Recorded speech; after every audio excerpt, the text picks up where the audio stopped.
Hello, everyone. This is at The Ostracized, and I am here to do an audiobook narration of my book that I've published about 3 years ago. Almost 3 years ago, I should say. And if you want to own the book yourself in either paperback, hardcover, or Kindle ebook, follow the link in the description to the Amazon link. I'll post it in there as soon as I upload the video. Now, let us get started with chapter 1 of Too Complex is a open parentheses, enter difficulty setting here, close parentheses, life. Let us begin. A young, handsome-looking man by the name of Cody Redbond gets himself ready for a very special occasion. He combs his hair, straightens his necktie, and even sprays on some deodorant. Cody then takes a deep breath, stares at himself in the mirror with confidence, and says, "All right, you got this, my guy. I know, you know, that I know that you are me, and vice versa. So it can be done. You know?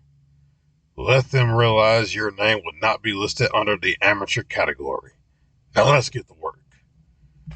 Before he attends this important evening being withheld in his home office, he takes a mirror pit stop to where his pet cat Trixie is the feeder. Trixie is a Cherokee breed cat laying down in a large red cushion bed. She also happens to have a golden locket around her neck with her name carved on it. "My little Trixie Wixie," Cody says while petting her. "She's a good girl. A good hungry girl ready for some of this food here." Cody hears a notification sound coming from his computer in the office. "Gotta go, Trixie. I'll be back. I promise." Cody rushes to his computer to see what the notification sound was. He also passes his pet bitter dragon, Matchy, to say, "You too, Matchy." 2 seconds later, yes, that's how quick it was, Cody is now morbidly obese and surrounded by an arsenal of junk food. He's communicating with his streaming buddies while playing the role-playing fantasy game, Fantasy Estate. Cody goes by the username ColdRed98 because of his full name and the fact that he was born in 1998. Cody straps himself in as he's about to battle against the 5 remaining Jack-ranked fantasy masters from across the land of Maliko. The ranking system in Fantasy State is determined like cards, Jack being the lowest and Ace being the highest. Let's say that there's a Battle Royale match featuring all of the king-ranked masters in the world. The last one alive upgrades to an Ace. "I hope you're ready, chat," Cody says to his viewers. Cody's competitors go by the usernames StuntKrill2000, Jitterbug96, Donnabro1, Miami Sammy, XOXO Jungleman XOXOX. StuntKrill2000 is a very slim South Korean male.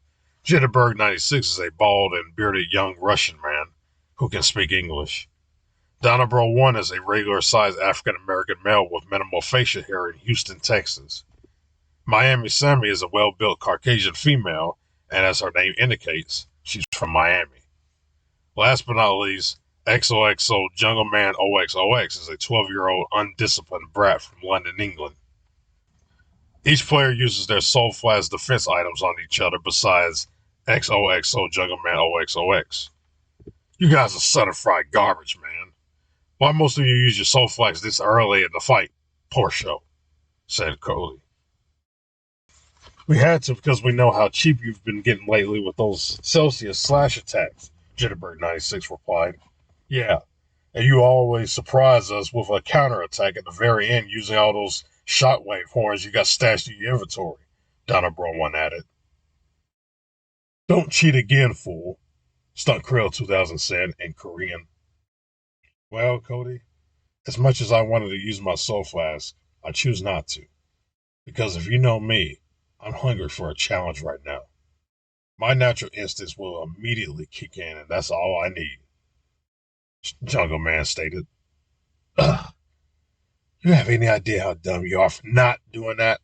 Miami Sammy smugly asked Jungle Man as she takes a sip of her fast food soda. Jitterbug jumps into the conversation with, You know you're throwing your own self under the bus, little boy. Starkrill spots a store and cheerfully shouts, Yes, a store. I can stock up on cherry bombs. What did he say? Asked Jitterbug. I don't know, but he's mad too, Donabro one answered. Let's save the rest of the arguments for the Battle Royale match, shall we? Now let's get started. Cody's first target to take out was Jungle Man, where he casts a spell on him and transfers him into a mosquito. Jungle Man yells, Yeah, like that's gonna stop me from sucking your book. His character's eaten by a dragon. You gotta be friggin' kidding!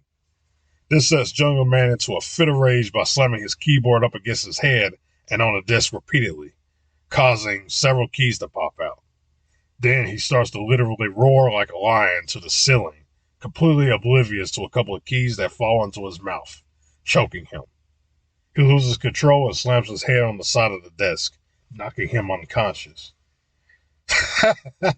Instant karma at its finest. Miami Sammy laughed until her character gets squashed by a tree that fell due to the impact of the dragon's footsteps, which sets her enraged as well.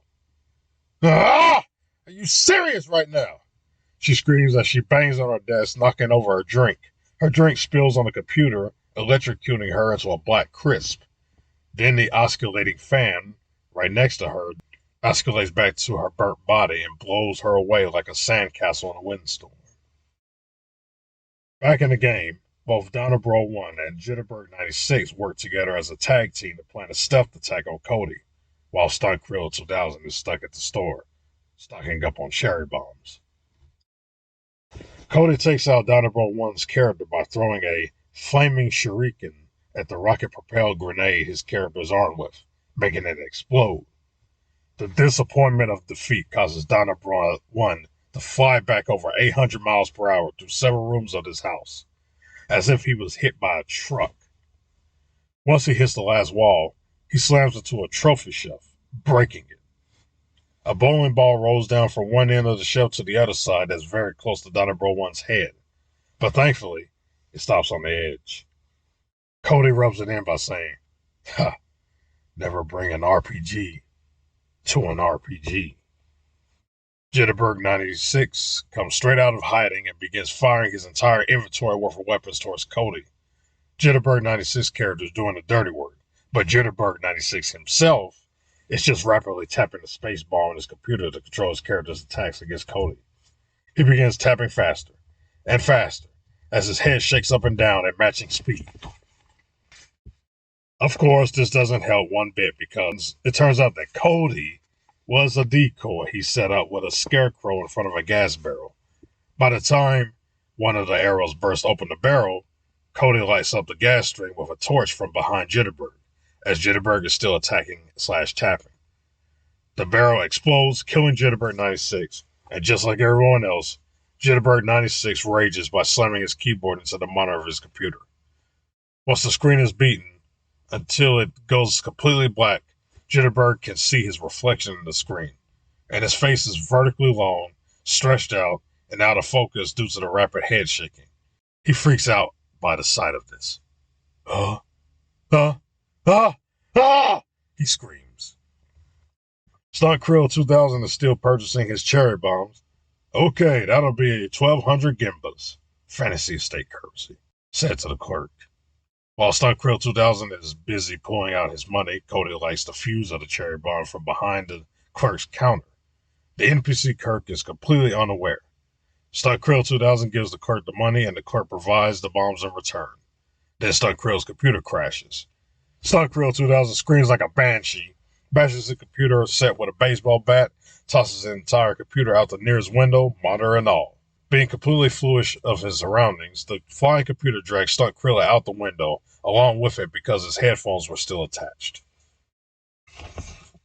Despite Donabron 1's character being blown away by an exploding RPG, he's still alive somehow, maybe by the power of the soul flask from earlier.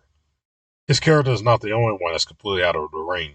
Donabron 1 himself awakens from the floor to realize his character is okay, and so is his laptop with a slightly cracked screen. Cody, of course, doesn't know that Donabro 1's character is still okay, therefore granting him the advantage to use a very special weapon for him in his inventory. A weapon that can take out any player, no matter how high their ranking is. A plasma motor. Donabro 1 equips himself with a plasma motor and waits for Cody to leave the shop to fire it at him. As he waits, the impact of Stunt Krill hitting the ground after falling out of the window erupted through Donabro 1's headphones, to where the bowling ball falls off the top shelf, knocking Donabro 1 unconscious. Now his character isn't controlled by anyone. Cody finally exits the shop, only to be confused by why Donabro 1's character is still alive with a plasma motor aiming at him. Cody then walks behind the character, who is frozen like a statue, and takes him out with a fire spell. Cody receives the achievement on the screen saying, "You are now Queen Ranked Master," with a Queen card logo. Yes, I'm still on top of my game. Cody celebrates as some mysterious purple mist emerges from out of his head. The purple mist forms into a male form of deity known as Dopamine. Who are you, old man? Asked Cody. I, Dopamine, the god of self-pleasure, reward, and motivation. Dopamine replies in a loud, echoing voice. Your appetite for achievements in this game is insatiable. You shall strive for better. Look, I just wanted to have a little fun, so if you'll excuse me while Enough! Your life is fantasy estate because it makes you happy and satisfied than anything you have ever accomplished before. Lord Dopamine has Cody under his control to where he worships him. That's true. Now, I command you to reach ace ranking, for this your ultimate purpose. Yes. Yes, my lord.